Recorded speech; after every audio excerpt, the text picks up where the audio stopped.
이준호 목사님이 잠깐 말씀하셨지만 저는 1980년대 대학생 운동을 했습니다. 80년대 하면 그때 안 태어난 사람도 있죠, 여기? 네. 전두환 정권, 5공화국이 한창 광주 사태 이후로 뭐 난리였습니다. 그때는 학부를 4년 다녔는데 1년 반을 학교를 안 다녔어요. 휴교해가지고 박정희 대통령 돌아가셨다고 휴교하고 광주 사태 났다고 또 휴교하고 그리고 또 등록금 다 내고 올라가더라고요. 희한했어요. 그 80년대 거의 꼭 10년은 아니고 대학생 운동을 서울대학 중심으로 했습니다. 저는 조이 선교회에서 사역을 했습니다. 90년대 한 10여 년, 80년대 중후반부터 시작해서 선교운동을 또 했습니다. 그래서 선교한국대회라고 혹시 들어보셨는지 모르겠는데 그걸 이제 처음 창설해서 연합운동으로 그 일을 이끌었습니다. 2000년대 들어서는 셀교회 운동이라는 것을 한국에 도입하는 일을 했습니다. 보시는 대로 저는 뭐 키도 작고 뭐 성격도 뭐 아주 내성적이고 소극적이고 부끄러움 잘 타고 이유가 있어요. 원래 좀 기질도 그런 데다가 맨 위에 형님 두 분이 계시고 여자 누님 넷 밑에 제가 태어났어요. 그러니까 제가 이렇게 조금 한 서너 살 될 때 형님들은 안 계셨어요. 제 주변에 다 돈 벌러 나가시고 누나들 틈에서 제가 큰 거예요. 저는 어머니가 저를 업어줬던 기억이 한 번도 없어요. 젖 먹었던 기억은 많이 나요. 6살 때까지 젖을 먹었거든요. 나오지 않죠 물론. 근데도 이제 계속 젖을 먹으니까 이게 빨간 약도 발랐다가 뭐 별거 다 하는데도 그래도 닦고 먹는 거예요. 그래가지고 담배 10갑 한 보루라 그러죠. 그걸 국민학교에 뇌물로 주고 저를 6살에 학교에 입학을 시켰어요. 그때 유치원이 없었어요. 베이비붐 세대 1세대거든요. 6.25 전쟁 끝나고 얼마 안 있어서 태어났기 때문에 누나들이 맨날 아침에 일어나면 얼굴 두드리기 뭐 왜 두드리는지 모르겠어요. 여자들은 아침에 일어나면 하여튼 눈 뜨면 뭐가 이게 두드리는 소리가 나. 누나 넷이서 서로 막 경쟁적으로 두드리죠. 그래서 누나라는 말도 제가 고등학교 2학년 때부터 썼어요. 그전에는 언니였어요. 얼마나 아주 여성적으로 또 생긴 것도 아주 이쁘장하게 생겼었거든요. 어릴 때는. 그래서 제가 여자가 아니었을까라고 성의식을 가지고 산 것 같았어요. 물론 형 보고도 오빠라 그랬죠. 누나들이 다 오빠라 그러니까 저도 오빠라고. 고등학교 2학년 때 그걸 바꾸는데 너무 힘들었어요. 이게 내성적이고 소극적인 사람인데 항상 개척적인 일을 했어요. 남이 안 하던 일을. 학생운동도 조이에서는 제가 처음 시작한 거예요. 이건 처음이죠. 그 다음에 선교운동도 그 당시에는 선교사 몇 명 안 됐을 때였어요. 86년도에. 근데 2만 명 선교사 시대를 여는데 그 주춧돌을 놓는 일을 했고, 셀교운동도 한국교회가 교회 성장에 치닫고 있을 때 건강한 교회 운동이 막 일어나고 있었어요. 여기도 건강한 교회 얘기하고 있는데, 그때 이제 성경적인 교회의 현대적 회복이라는 기치로 셀교 운동이 일어날 때 그 일을 이상하게 제가 또 한 주역 중에 한 사람으로 하게 되었습니다. 목회하시나 9월호에 듣기 특집이에요. 15주년. 그 기획을 할 수밖에 없었고 또 글을 한 꼭지 쓸 수밖에 없었습니다. 그리고 또 제가 그 모델로 사랑의 교회 건너편에서 사랑의 교회를 아주 우습게 알면서 굉장히 교만했어요. 교회를 개척해서 지금 목회하고 있습니다. 추수교회라 그럽니다. 자꾸 뭐 추수꾼 그러는데 그 좋은 말이에요. 추수꾼이. 요즘엔 전도하는 사람이 지난주에도 어떤 분들하고 그런 얘기를 했는데 교회는 전도를 안 해요. 이단들만 전도해요. 길거리에서 그 태블릿 PC 가지고 전도하는 사람 누군지 아시죠? 하나님의 교회 사람들. 극성스럽게 합니다. 신천지하고 기존 교회는 전도 거의 안 합니다. 이상한 시대가 되었는데 저희는 모두가 제자되고 모두를 제자 삼아 세상을 추수하겠다는 비전으로 교회를 시작했기 때문에 하베스트 커뮤니티 처치라는 멋진 이름으로, 한국엔 그런 이름이 없었어요. 그 당시에. 그래서 하고 있습니다. 근데 이 기간 동안 일관되게 제가 했던 일이 한 가지 있어요. 그것은 신학생들을 성경 가르치고 제자 훈련시키고 성경적 교회를 경험하게 하고 하는 일을 33년째 제가 신학생 때부터 했던 일을 아직도 하고 있습니다. 오늘 주제가 목회와 제자 훈련인데, 제가 목회에 뭐 크게 성공한 사람도 아니고 제자 훈련에 뭐 목하는 목사님처럼 대가도 아니고 그냥 여전히 투쟁하면서 배워가는 사람이기 때문에 뭐라고 뭐 얘기를 드려야 할지 잘 모르겠어요. 그렇죠? 여러분도 눈빛이 그래. 그런 표정이에요. 오카노 목사님이 딱 앉아 오셨으면 뭐 눈이 아주 벌겨가지고 받아줄 그럴 텐데 이제 이렇게 편안하게 계신 거 보니까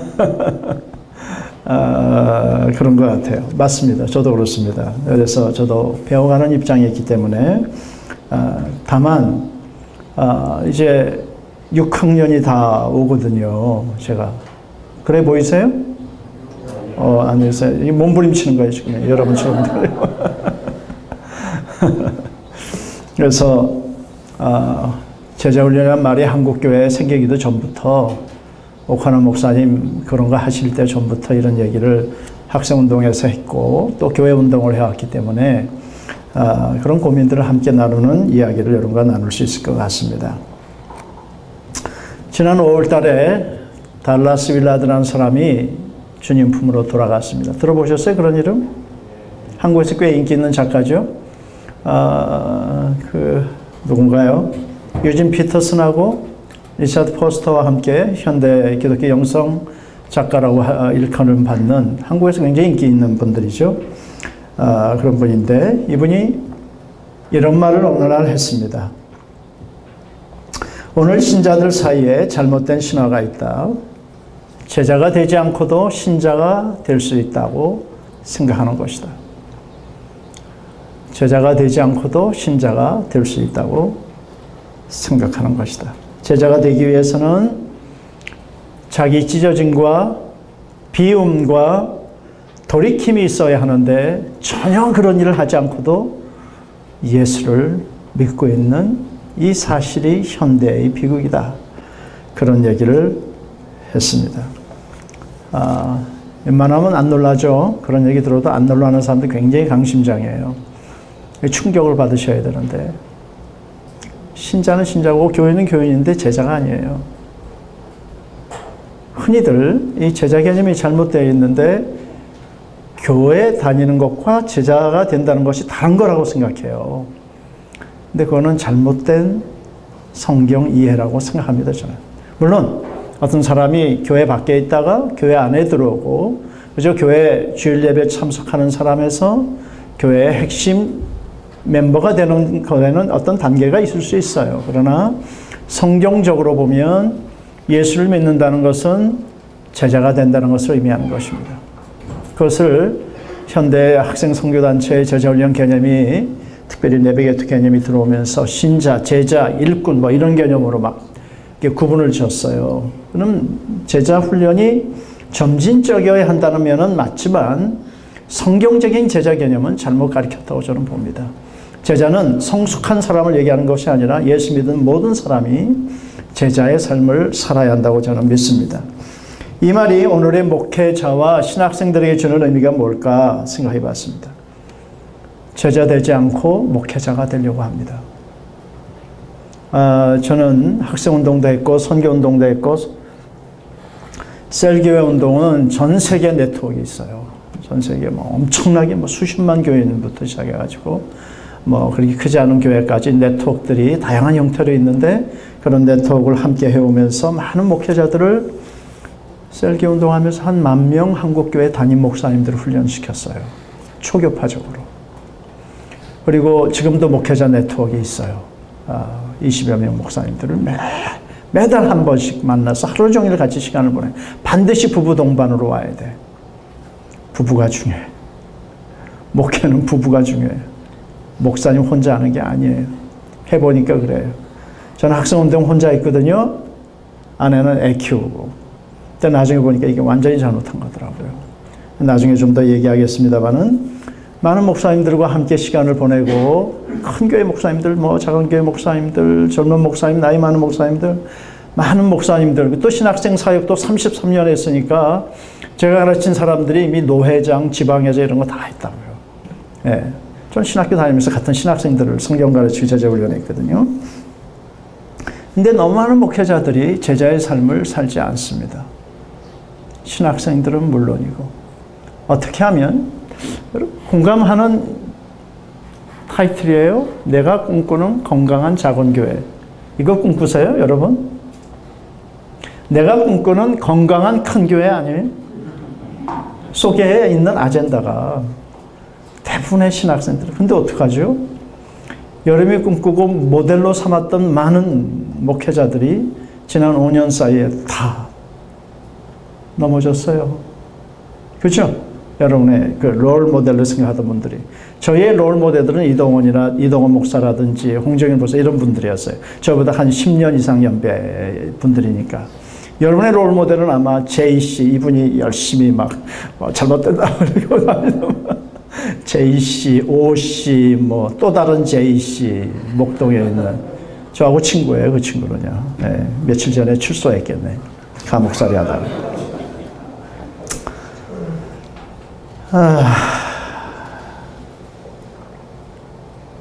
제자란 무엇일까요?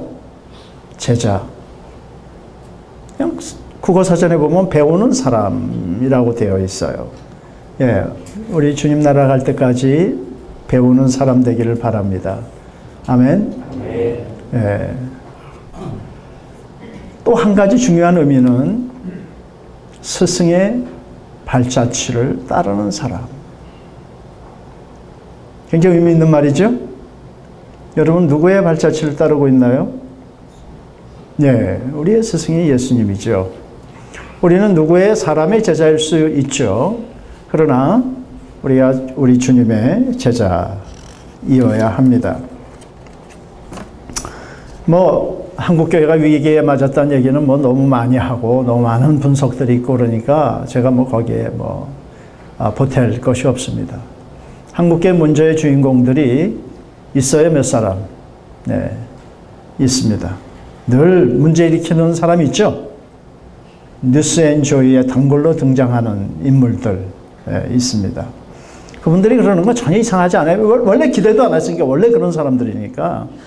그런데 방금 말씀드린 대로 한국교회 미래를 짊어지고 갈 것으로 기대했던 사람들의 일탈들은 우리에게 깊은 실망과 슬픔을 줍니다. 회개를 그렇게 외치던 사람이 자기는 회개를 안 해요. 네, 어제도 어떤 분하고 그런 얘기를 했어요. 그분이 지난 주말에 이동원 목사님하고 같이 시간을 보냈다. 이분이 아주 깊은 시름에 빠져 있대요. 왜 빠져 계시냐고 그랬더니 저희 교회가 개척했던 건너편에 있던 어느 그 교회, 아까 말씀드린 그 교회 교인들이 자기만 바라보고 있대. 뭔가 지지해 주길 바라는 것이죠. 이제 돌아오실 때가 됐거든요, 그분이. 또 제자가 되라고 외치던 사람들이 정작 자기는 제자의 삶을 살지 않고 제자답지 못한 행동을 한다는 것이죠. 교인들은 제자 되라고 제자 훈련을 열심히 얘기하다. 심지어는 교회 이름도 그렇게 짓고 제자 훈련을 막 전 세계에 막 세계화를 부르짖던 사람들이 자기는 제자의 삶을 안 산단 말이죠. 제자는 스승의 뒤를 따르는 사람인데 스승께서 어떻게 사시는지를 주목하시고 그걸 묵상하고 그 길을 이 상황에서 어떻게 하는지 그걸 따라가야 되는데 그렇게 안 따라가요. 이상하지 않아요? 이것은 복음의 메시지도 없고 복음의 삶도 없기 때문에 일어난 일이라고 저는 개인적으로 생각합니다. 여러분 존 스토트맨 이제 돌아가셨죠? 그분의 마지막 책 제자도라는 책. 하여튼 IBP 웃겨요. 자식들 말이에요. 원 제목이 Radical Disciple인데 제자도라고 했어요. 이걸 나쁜 놈들이 하는 짓이에요. 이 제목을 받고 마지막 책이거든요. 이번에 급진적 제자 그 뜻이거든요. 레디컬이 중요해요. 이분은 그 얘기를 하고 싶었어요. 제자도에 대한 책이 얼마나 많아요. 근데 그거 하나 더 추가하고 싶었겠어요? 마지막에 인생 돌아가시 직전인데 레디컬이 중요하다고요. 급진적 제자의 삶을 사는 게 본인 인생을 다 살고 보니까 너무 중요하다고 생각해서 그렇게 많은 책을 쓰신 분이 이렇게 얇은 책을 마지막에 쓰셨단 말이죠. 그분이 그 책에서 이렇게 얘기했어요. 여러분이 예수님의 제자라면 그분 입에서 또다시 이런 말이 나오지 않게 해야 된다. 그러면서 누가복음 6장 46절 말씀을 썼습니다. 너희는 나를 불러 주여 주여 하면서도 어찌하여 내가 말하는 것을 행하지 않느냐. 나더러 주님이라고 부르면서도 내가 말하는 것을 행하지 않아요. 말은 해요. 근데 따르고 순종하진 않아요. 주님 말씀에 순종하지 않을 뿐만 아니라 주님 가신 길을 따라가지 않는다라고 이분이 얘기를 했어요. 그러면서 하시는 말씀이 뭐냐면 진정한 제자들은 전심을 다해서 이렇게 하면 안 되는구나. 가깝게 되시고 이거 안 해도 돼요? 아니 가깝게 되시고 조그맣게 말씀하세요. 가깝게 되고 크게 말할 때는 이렇게 띄고 아니 크게 말했을 때도 가깝게도 크게 하는 거예요. 그러면 이렇게 하면 안 되고 이렇게 하고 그냥 이렇게 하면 안 돼요? 안 돼요. 나 연애할 땐 다 듣던데 거의 속삭이거든요 제가. 근데 다 듣던데 이심전심.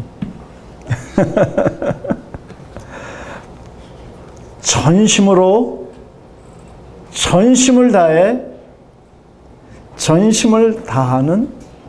다해 주님을 따르는 것이 진정한 제자도다라고 이야기를 했습니다. 근데 오늘 다수의 그렇지 않은 분들도 참 많죠. 숨어있는 귀한 분들 너무 많습니다. 이름도 없고 지나가도 알아보지 못하는 사람들 너무 많죠. 그럼에도 불구하고 다수의 목사, 신학생, 성도들은 결코 전심을 다하지 않습니다. 위대한 계명이 무엇입니까? 전심을 다해 주 너희 하나님을 사랑하고 전심을 다해 내 이웃을 내 몸처럼 사랑하는 것입니다. 여러 가지 표현했지만 그걸 그냥 한 단어로 줄이면 전심이에요. wholeheartedly. 온 마음을 다해 주 너희 하나님을 사랑하고 온 마음을 다해 내 이웃을 내 몸처럼 사랑하는 것. 그게 위대한 계명이라고 예수님이 정리하셨어요. 성경은 그걸로 딱 정리할 수 있죠. 성경에 정리하면 위대한 계명과 위대한 사명만 있잖아요. 복음의 메시지는 뭘까요? 옆에 사람한테 물어보세요. 당신이 이해하는 복음의 메시지는 뭡니까? 이 초교파적으로 물어보면 좋은데 친한 친구들하고 옆에 앉았기 때문에 어떨지 모르겠어요. 당신이 이해하는 복음의 메시지에 대해서 30초 동안 저에게 말씀해 주십시오라고 얘기하세요. 자, 한번 들어보세요. 귀담아. 당신이 이해하는 복음의 메시지를 30초 동안 얘기해 주세요.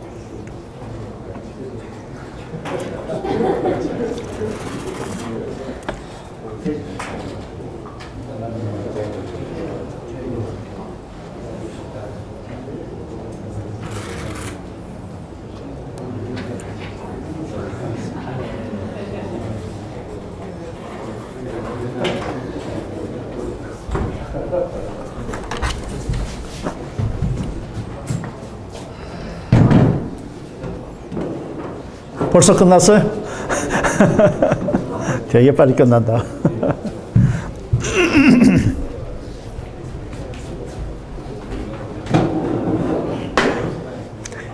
이 교회에서 신학생들이 하는 건데 이 목사님들이 하고 있잖아요. 그죠? 되게 어색하겠어요, 여러분들.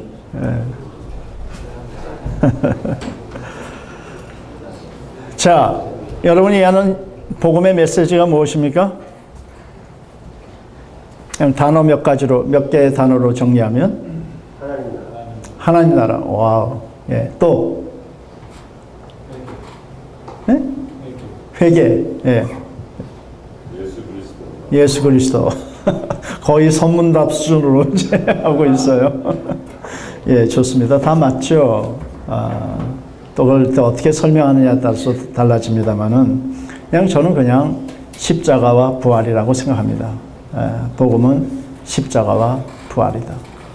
죄인을 구하기 위해서 이 땅에 오셔서 우리 죄를 대속하시고 십자가에서 자기 몸을 버리시고 또 부활하심으로써 십자가의 구원이 이미 이루어진 일이라는 것을 확증해 주신 십자가 부활이 복음의 메시지라고 믿습니다. 여러분 극동방송 틀어보십시오. 기독교 방송 틀어보십시오. 하루 종일 일주일 단위로 진행이 되니까 일주일 들어보십시오. 십자가 부활을 전하는 설교가 얼마나 되는지. 적어도 거기에 등장할 정도라면 그 돈 내고 하는 거잖아요. 꽤 비싼 돈을, 시간을 사는 건데 십자가 부활을 정확하게 원색적으로 전하는 목사님들이 몇 분이나 되는지 일주일 동안 어떨 것 같아요? 몇 퍼센트나 될 것 같으세요? 거의 없습니다. 놀랍게도 거의 없습니다. 여러분들 매주일 설교해요. 지난 1년 동안, 1년 너무 뭔가요? 지난 8개월 동안 주일 예배 때 여러분이 학생회를 맡고 있던, 주일학교를 맡고 있던 십자가 부활을 몇 번 수양회 때 말고.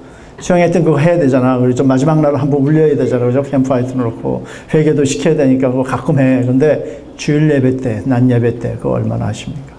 아니면 여러분이 참여하는 주일 11시 대예배 때 여러분의 담임 목사님들은 십자가 부활을 전하고 계십니까? 그래서 그 말씀을 듣고 죄인됨을 깊이 회개하고 눈물을 흘리고 주 앞에 부복하여 회개하고 주님께 나오는 영혼들을 보고 있습니까? 주일 예배 때? 이게 복음의 메시지라면 이게 전해져야 되잖아요. 손 들어보라 그럴까요? 지난 8개월 동안 그런 거 들어본 적 있냐고. 그냥 지나가다가 쓱 얘기하는 거 말고, 그죠? 설교하다가 십자가가 중요합니다. 부활, 예수님 부활하시면 이러고 그냥 쑥 지나가는 그건 아니에요. 그냥 설교 논지가 십자가 부활에 대해서 정확하게 전하는 메시지를 들어본 적이 있냐는 거죠. 또 그런 메시지를 듣고 막 눈물을 흘리고, 예를 들면 또 성찬을 뗄 때 그 주님의 십자가 희생을 의미하는 거잖아요. 그래서 이걸 떼기가 두려워가지고 막 떨고 눈물을 흘리고 그런 성찬을 경험해 보셨나요? 이건 복음의 메시지의 상실입니다. 심각한 문제인 것입니다. 여러분은 복음을 아십니까? 제가요 4년 전에 임플란트를 했어요. 여기다가 180만 원이나 들여가지고 엄청난 돈이에요. 나는 이 치과에서들 이거 정말 그래서 84만 원짜리 계속 선전 들어오는데 아주 마음에 들어요. 180만 원짜리 했는데 치과 가는 거 아주 즐기는 분 한번 손 들어보세요. 치과를 가는 걸 난 너무 즐긴다. 왜냐면 그 다른 병원 가능하면 안 가고 개기면 이런 표현 쓰나 요즘에도 안 가고 버티면 나요. 자연 치유력이 있는데 치과는요 자연 치유가 안 돼. 빨리 가야 돼 가능하면. 저도 그러고 얘기해요 사람들한테. 야 다른 거 괜찮은데 기도하고 나가는데 치과는 야 기도해도 잘 안 낫더라. 빨리 가라. 근데 저는 안 가요. 임플란트 180만 주고 했는데 4년 동안 한 번도 안 갔어. 끝나고 나서 치료받고 나서. 근데 이쪽에 또 문제가 생겼어요. 그래서 딴 치과 갔죠. 동네 치과. 이건 여의도에서 했는데 제가 상도동 살거든요. 여의도에 갔더니요. 그 치과에서 다 치료를 하면서 여기만 안 해요. 왜 그러냐 했더니 거기 가서 하세요 그래요. 참 희한해. 그래가지고 거기 갔어요. 마지못해서 여의도까지 갔어요. 15분밖에 안 걸리지만 하여튼 갔어요. 갔더니 아니 목사님 왜 이제 오셨어요? 그래요. 왜 이제 오다니요? 정말 치과 오는 거 저 싫어합니다. 그랬더니 180만 원 목사님 낸 돈에 4년 전에 10년 동안 애프터 서비스 비용이 다 포함된 거래요. 근데 제가 계속 뭐가 끼는 거예요. 임플란트한테는 내 자연 이하고 임플란트 이는 임플란트는 딱 고정돼 있잖아요. 자연 이는 약간 이렇게 유연성이 있다고 사이에 계속 음식 끼는데 너무 힘들어. 맨날 치실 가고 이짓하고 있고 뭐 지나가다가 이러고 있고 얼마나 복용해요 이게 많이 끼니까. 근데 그러는 거예요. 그래가지고 딱 있더니 딱 본을 쑥 빼버리더라고요. 그걸 또 나는 그거 빼는 거 어려운 줄 알았더니 되게 쉬워. 쑥 빼버리더니 새로 본을 뜨더니 3일 후에 오래요. 3일 후에 갔더니 딱 맞게 새로 해줬어요. 공짜에. 제가 몰랐어요. 모르면 누릴 수가 없습니다. 복음을 알아야 돼요. 제대로. 알면 누릴 수가 있어요. 저희 교회 요즘 설교 제목이 뭐냐면요. 되게 흥미로운 제목이에요. 예수 믿는 순간 내게 일어난 101가지의 놀라운 변화라는 설교 제목이에요. 내가 예수 믿는 순간 내게 일어난 101가지 놀라운 변화. 진짜 101가지는 제가 안 세봤어요. 그냥 100일이 좋아가지고 한 거예요. 어떤 분은 38가지라 그러고 어떤 분은 100가지가 훨씬 넘는다 그러기도 해요. 근데 그걸 세보겠어요. 어느 세월에. 그냥. 근데 지금 16가지 했어요. 너무 많아요. 너무 많아. 난 몰랐어. 우리는 신학적으로 배우잖아요. 죄, 대속, 칭의, 양자됨, 뭐 등등등 많아요. 근데 예수 믿는 순간 순식간에 일어난 거예요. 탕자가 아버지 품에 안기는 순간 몇 가지 변화만 거기 나와요. 그죠? 새 옷 입히고, 새신 신기고, 가락지 끼고, 3개밖에 안 나와. 잔치 벌려주고. 그런데 101가지라니까요. 몰라요. 그럼 못 누려요. 그럼 똑같아요. 복음도 모르면 못 누립니다. 그래서 복음을 잘 알아야 합니다. 두 번째, 복음을 경험해야 됩니다. 내가 전인격적으로 복음을 경험해야 됩니다. 그리고 이 복음을 전하는 삶을 살아야 됩니다. 이거를 제가 신학생들한테 하는 얘기가 아니고 저희 교인들한테 하는 얘기예요. 그냥 직장, 정신없이 사는 직장인들에게 매주 얘기합니다. 복음을 알아야 되고, 복음을 경험해야 되고, 복음을 전하는 삶을 살아야 된다. 얘기합니다. 진짜 복음 열심히 전합니다. 몇 년 전에 제가 시작했던 선교한국에서는 미션 퍼스펙티브라는 선교 오리엔테이션 그 과정이 있어요. 선교한국 헌신자들이 참여하는 과정인데 한 120명 모였더라고요. 선교의 목표가 마지막 그 선교의 목표가 현지에 자생하는 재생산할 수 있는 교회 개척. 이게 선교의 목표예요. 선교사로 가서 내가 뭘 할 거냐? 스스로 자생할 수 있고 또 스스로 자기 자신을 멀티플리케이션 할 수 있는 교회 개척이 선교사들의 목표입니다. 근데 그 주제에 강의할 사람이 없대요. 한국 선교사들이 가가지고 이런 교회 개척하는 사람들이 많지 않아요. 또 선교사들 강의한 거 전에 무슨 강의했냐 물어봤더니 이상한 강의했어요. 그래서 뭐 제가 선교사 출신은 아니지만 선교운동 오래 했기 때문에 그건 내가 좀 해주마. 그리고 가서 강의를 하러 갔더니 120명이나 모였어요. 뭐 가겠다는 거죠. 선교사로. 뭐 청년들이 그냥 열정이 대단해요. 그래가지고 제가 이제 참으로 확 견졌어요. 물어봤죠. 뭘 물어봤겠어요? 지난 1년 동안 당신을 통해서 예수 믿은 사람 몇 명이냐? 당신을 통해서 한 명이라도 예수 믿은 사람 손 들어봐라. 120명. 곧 선교사로 가겠대 이 사람들. 몇 명쯤 손 들었을 것 같으세요? 선교사 곧 가려고 지금 훈련하는 사람이에요. 몇 명 손 들었을 것 같아요? 한 명도 손 안 들었어요. 지난 1년 동안 이 사람들을 통해서 한 명도 예수 안 믿었는데 이 사람들은 선교지 가서 복음 전하겠다고 간다고. 이런 거 보고 하는 얘기가 있죠? 안에서 새는 바가지 나가서도 샌단 말이에요. 근데 여기뿐만 아니에요. 제가 서울신학대학원에서 MDB, THM, THD 신학박사과정까지 강의를 한 6년 동안 했었어요. 셀교회, 리더십 코칭 뭐 여러 주제를 했었는데 제자훈련 이런 거 했었는데 거기도 항상 물어요. MDB 학생들에게 첫 시간에. 제 강의가 인기 있어요. 한 120명씩 모여요. 아 요즘엔 아니구나. 숙제를 너무 많이 내줘가지고 숙제는 많이 내주고 성적을 안 주면 학생들이 별로 안 오더군요. 어쨌든 상관없이 하여튼 매 첫 시간에 물어요. 지난 1년 동안 당신을 통해서 예수 믿은 사람. 또 후퇴하죠. 아무도 없으니까. 당신이 교회를 인도하는 사람이 있냐? 그러면 복음은 못 전했으면 교회라도 인도했으면 좋다. 그럼 한두 명 나타나요. 또 묻죠. 당신을 통해서 지난 1년 동안 아니 당신을 통해서 할 거고 매일 내가 믿지 않는 나의 가족과 친구들을 위해서 매일 기도하는 사람 손 들어보라고요. 좀 있을 것 같으세요? 거의 없습니다. 매일 불신자를 위해서 기도하는 사람이 없어요. 불신자를 위해서 마음을 쏟아 기도하면요. 반드시 복음을 전하게 돼 있고 복음의 결실이 오게 돼 있습니다. 근데 기도를 안 해요. 불신자 기도를. 그리고 졸업하기 전에 전도 폭발 훈련 받아. 이건요, 난 전도 폭발 훈련 받고 나가서 복음 막 시키잖아, 강제로. 그때는 할 수 없이 수료해야 되니까. 그리고 나서 하는 사람 별로 못 봤어요. 별로 못 봤어요. 여러분, 목회 시작은 설교가 아닙니다.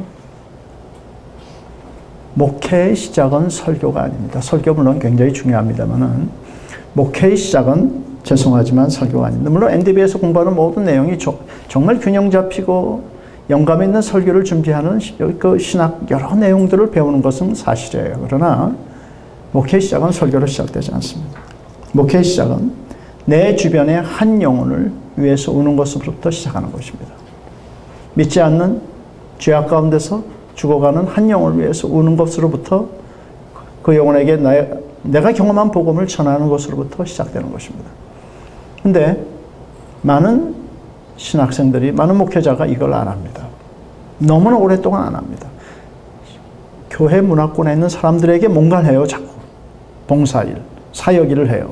근데 불신자 전도하는 일을 안 합니다. 이단만 한다 그러잖아요, 요즘에. 이단의 타겟이요, 또 불신자도 아니에요.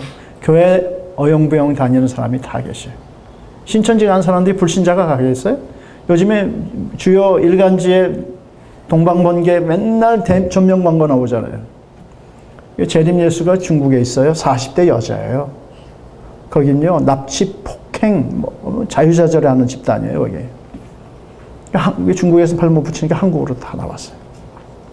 제 가까이 아는 사람도 거기 한국 남자하고 결혼했는데 거기 빠져가지고요, 새벽부터 밤늦게까지 애 팽개쳐놓고 그 전도하러 다녀요. 하여튼 별일 다 했습니다. 근데 정통 신앙을 갖고 주류 교회라는 그리스도인들이, 심지어 신학생들이 전도 안 한다는 거죠. 영혼을 얻어야 제자 훈련도 할 것이고 신방도 하고 설교도 할 거 아니에요. 근데 안 한다고요. 제가 이끄는 목회자 네트워크에서도 늘 이 전도 얘기를 같이 나눕니다. 어떤 분은 길거리 전도를 해요. 그래서 어떻게 하냐 그랬더니 커피 이렇게 천막 하나 해놓고 여기 파라솔 하나 해놓고 거기 밑에서 커피 타주는 거예요. 그거 가지고 전도 되겠어요? 그걸 통해서 전도된 사람은 없어요. 그러나 나를 위해서 그걸로 해야 돼, 그거라도. 어떤 분은 부침개 전도를 해요. 시장 바닥에서. 부침개 붙여가지고 사람들 나눠줘, 시장 사람들. 그거 뭐 사람들 아무것도 아니죠. 이거 가지고 복음 전도 되겠어요? 잘 안 되겠죠? 근데 그게 굉장히 중요합니다. 어떤 분은 초등학교 앞에 가서 가위바위보 전도를 해요. 가위바위보, 학생들하고. 목사님이 가위바위보 전도를 해요. 여기다 사탕 이만큼 보이게, 여기 사탕 주머니 차고는요, 보이게 차는 게 굉장히 중요해요. 애들이 좋아하는 거. 자, 이렇게 탁 차놓고, 가위바위보해서 이기면 줘. 지면 안 줘. 그러면 다시 도전할 기회를 줘. 저 뒤에가 다시 서. 아이들이 집에 갈 때 출출하거든요. 그때 거기서 꼭 서서 하는 거예요. 최소한 일주일에 한 번 그걸 해요. 애들이 재밌어 합니다. 그걸요, 1년 내내, 2년 내내 그걸 매주 토요일마다 가서 해요. 별로 감동 안 받으시는데, 지금 교인이 120명이 넘어요. 장려원 교인이. 근데도 지금 그거 가서 해요. 그러면 굉장히 중요한 의미가 있어요. 근데 이 동네 다 시장 바닥에서 이분 모르는 사람이 없어. 그리고 그 동네에서 애들이 이분 모르는 사람이 없어. 그런데 지나가면요, 우리 가위바위보 목사님 오셨다 그래요. 그리고 또 한술 더 또 어떤 애들은, 요즘 애들은 아주 웃겨요. 목사님 나중에 갈게요. 그래요. 나중에 갈게요. 나 교회 가면 거기 갈 거예요. 거기 맞죠? 그래요. 복음 전하진 않았지만 복음의 길을 닦는 일을 이분은 끊임없이 하고 있다고요. 근데 교인들이 그걸 보고 있어요. 목사님이 그걸 늘 하고 있다는 걸. 이게 중요한 거예요. 목사님 맨날 주보만 만들고 설교 준비만 하고 그러면요, 교인들도 내일에 바빠, 내일. 이건 목사님 일이야. 설교 준비 주보 만드는 거. 개척교회. 근데 교인들은 교인의 일이 있어. 애들 키워야지. 직장 가서 돈 벌어야지. 그건 내 일이야. 여러분, 내일과 교회 일을 구분하는 한 그 사람을 통해서 복음의 역사는 안 일어납니다. 내일과 주님의 일이 따로 있는 게 아니에요. 너희는 먼저 그의 나라와 그의 의를 구하라. 나머지는 하나님이 도와신다는 이 믿음을 가지고 통합적인 삶을 살아야 하나님의 역사가 경험이 되고 영혼도 얻어지고 제자훈련도 하고 목회할 사람도 생기는 거예요. 여러분 에베소서 보면 그 fivefold ministry라는 게 나오죠. 사도, 선지자, 목사, 전도자, 목사, 교사. 개척교회인데 어떤 사람은 사도직이래 자기가. 사도라는 건요. 한 교회 사역이 아니라 그 한 도시에 그 나라에 영향을 미치는 사람들이 사도적 은사를 가진 사람이라고 그래요. 선지자라는 것은 예언하고 미래를 예언하는 게 아니라 하나님의 말씀을 이렇게 가르치는 사람들을 선지자라고 많이 얘기했거든요. 목사는 뭐예요? 전도자는 뭐예요? 복음 전하는 사람. 목사는 교인들을 양을 돌보고 위로하고 신방하는 사람. 교사는 성경을 가르치는 사람. 교회 개척하는 사람들에게는 어떤 게 필요할까요? 교사가 필요하다고요? 가르칠 사람도 없는데 무슨 교사가 먼저 필요해? 제일 먼저 필요한 거. 전도자가 필요해. 이게 역할이 싹싹 바뀌어야 돼요. 처음엔 전도자 쪽의 에너지가 80%가 투자돼야 돼요. 그리고 얻은 사람을 제자 양육하고 그 세우는 일을 교사 일을 하는 거예요. 그 다음에 그 사람들 시험 들거나 또 격려하는 위해서 목양도 하는 거지. 그렇죠? 근데 그 일을 안 하고 맨날 주보 만들어. 저희 교회 이제 자주 와요. 어느 목사님들 셀 배웠다가 이제 교회 이제 말아먹 오신 분들이 이제 가끔 이제 와서 여기 저희 집에 초대해서 그러면 꼭 저희 집에 초대해요. 같이 이제 부부 다 초대해서 저녁 같이 보내요. 그래서 얘기도 듣고 그래요. 위로가 필요하니까. 근데 보면 주보를 가져오시는 분들이 있어요. 주보가 기가 막혀요. 개척교회일수록 주보를 너무너무 잘 만들어. 그래서 이거 만드는데 얼마나 시간 걸렸어요? 물어보면요. 시간 되게 많이 걸려요. 근데 그거 만드는데 시간 많이 걸려요. 근데 저희 교회 오면 주보가 없어요. 지난 11년 동안 주보를 안 만들었어요. 한 1년 만든 적이 있는데 저희 직원이 주보 만드느라고 시간 다 보내 홈피 관리 주보 만드는데 그래서 예수 이름으로 명하노니 주보야 없어질지어다. 홈피 내버려둬. 만들지 마. 홈피 그냥 냅둬. 그냥 우리 교회는 안 들어와. 전부 딴 사람만 들어오지. 주보 홈피 내버려두고 주보 절대 만들지 마. 아무도 안 봐요. 주보. 버리고 가요. 우리 어릴 때는 그거 상도 주고 그러니까 주보도 모았지. 그 누가 그거 주보 봐. 응? 그거 하느라고 이 친구 나가서 복음 전하고 제자 양육하고 사람들 만나고 다녀야 되는데 이거 하고 앉았는데 개척교회니 자기 바뀌고 자기가 전도자고 자기가 교인이고 자기가 다 해야 되는데 그거 하고 있으면 되겠어요? 그래서 아주 그냥 자살골 났구만. 제가 그 얘기를 했어요. 여러분 복음을 알아야 되고 복음을 경험해야 되고 복음을 끊임없이 전해야 됩니다. 언제부터? 지금부터 늦었어요. 지금부터 그걸 해야 돼. 계속 해야 돼. 그래서 영혼을 위해서 울고 복음을 위해서 감격하는 일이 계속 있어야 됩니다. 저는 여러분이 온전한 복음 이해를 위해서 신학생 시절에 3권의 책은 성경책은 정통할 수 있도록 마스터해야 한다고 믿습니다. 어떤 책일까요? 로마서입니다. 복음의 이해를 위해서 로마서를 마스터해야 됩니다. 요즘에 복음주의권에서 인기 있는 저자가 있어요. 레슬리 뉴비긴이라고. 들어보셨어요? 들어보셨죠? 너무 어렵죠? 이분 책. 맞아요. 너무 어려워요. 그래도 이 복음주의권에서 요즘에 IBP나 이런 데서 복 있는 사람? 그런 출판사에 이분 책이 나오는데 이분은 복음주의자가 아니에요. 평생 WCC 운동을 하신 분이에요. 캠브리지 대학 출신이고요. 캠브리지에서 SCM, 그러니까 IBF 비슷한 학생운동 간사를 하다가 인도 선교사로 평생 사시고 은퇴하고 영국 갔더니 영국이 선교지가 된 거예요.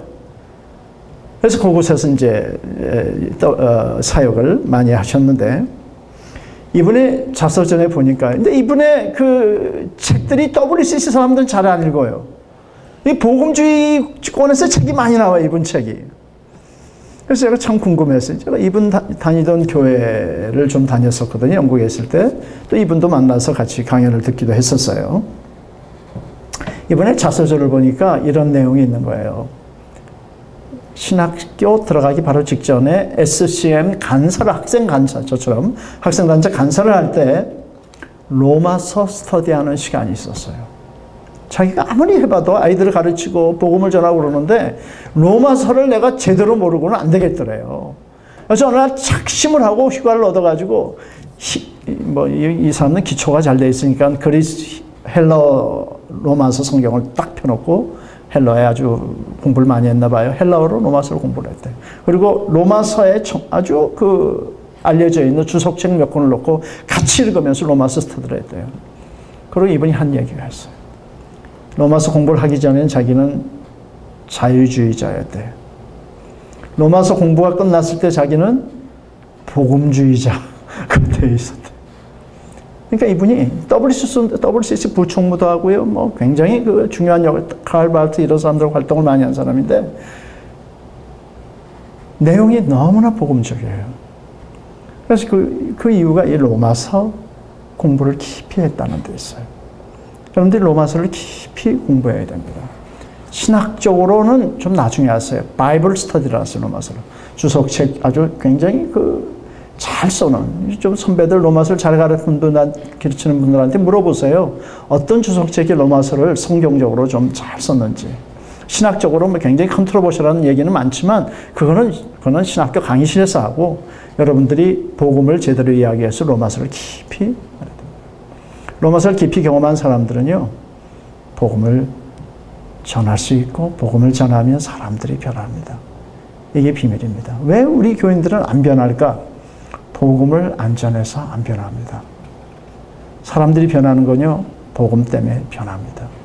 내적 치유 세미나 이런 거 다니는데 저는 솔직히 이해가 안 됩니다.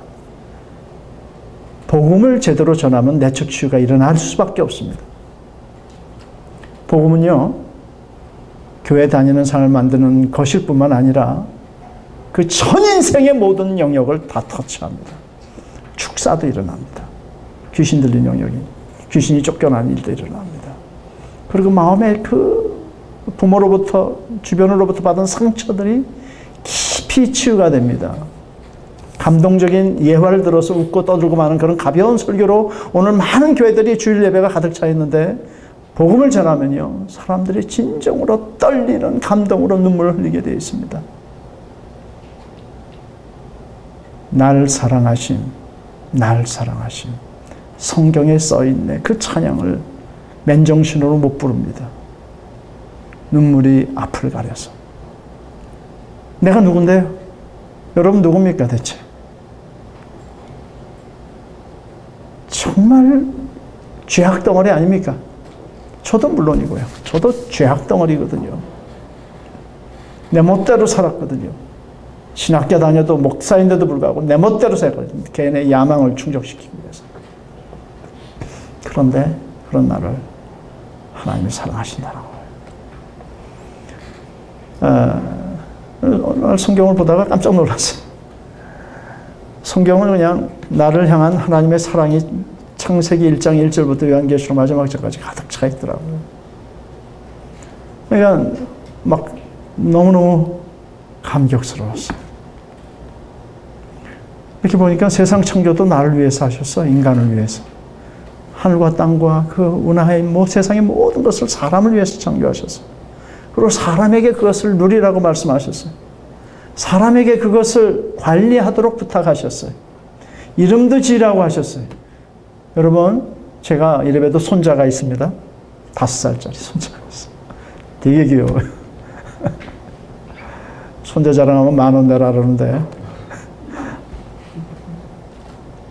이름 누가 적게요? 아무도 못 줘요. 저한테 이름 지러 안 왔다가는 그거는 아주 그냥 호적에서 파버리는 거예요. 아들놈의 자식. 이름은요, 할아버지가 짓는 거예요. 아무나 못 줘. 근데 하나님은 이름 짓는 걸 누구한테 줬어요?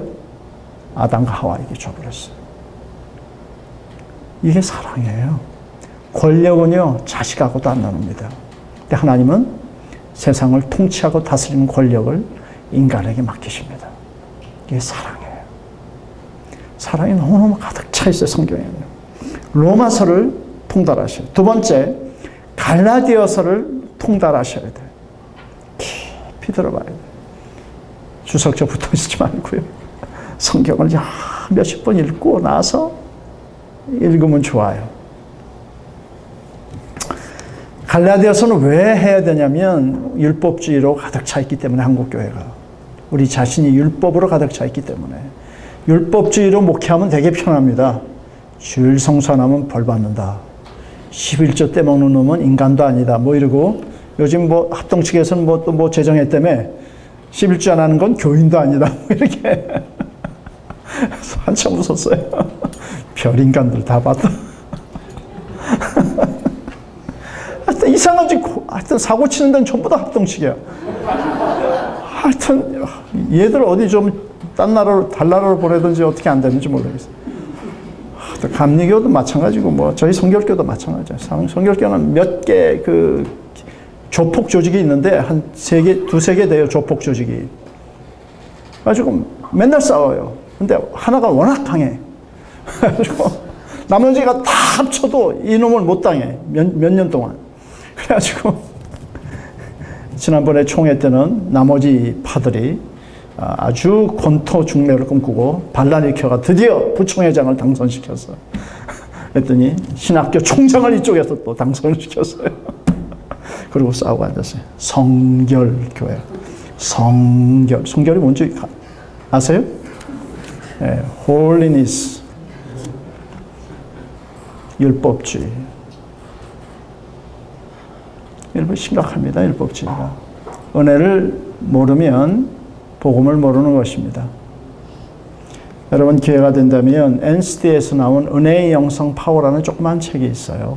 미국에서 그레이스 무브먼트를 하시는 분인데 물론 조금 조심해서 봐야 되지만 율법주의로 너무나 꽉 차 있기 때문에 한국교회가 이런 책들은 열심히 볼 필요가 있습니다.